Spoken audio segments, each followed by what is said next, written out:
அது ஒரு கோணி பைக்குள்ளே வச்சு தோளில் போட்டு எடுத்துக்கிட்டு போவார். நான் என்ன சொல்ல வரேன்னு கேட்டிங்கன்னா, கலி உலகத்தினுடைய உச்சம் ஒன்றும் இல்லைங்க. வெறும் 19,200 தான் அங்கே அட்டுக்குள்ளே பணம் இருக்குது. 19,200 இருக்குது.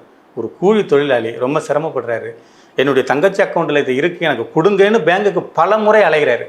பேங்குக்காரன் என்ன சொல்கிறான், ஆதாரம் வேணும், அந்த அக்கௌண்ட்டோட உரிமையாளர் வேணும், அவங்க வந்து கையெழுத்து போட்டால் தான் நான் ரெக்கவர் பண்ணுவேன் அப்படின்னு அவன் சொல்கிறான்.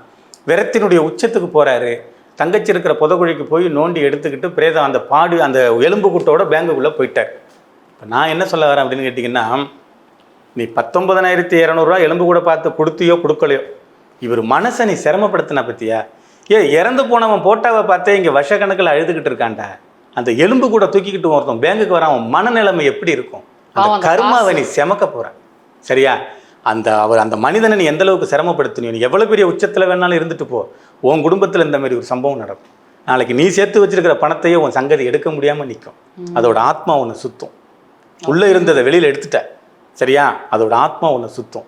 மிகப்பெரிய அரக்கம். இதெல்லாம் நம்ம பார்க்கணுமா? இதெல்லாம் இந்த பிறவி நமக்கு தேவைதானாங்கிற மாதிரி இருக்குது.